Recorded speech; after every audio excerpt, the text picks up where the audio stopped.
Staring at herself in the mirror on the restroom door. Voices in her head that mirror what she's heard before. All the things they said to hold her back, they never seem to leave her head and tend to keep her mind at war.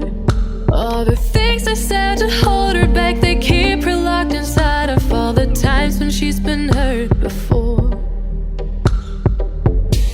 Her eyes are swollen as she tries to hold her tears back.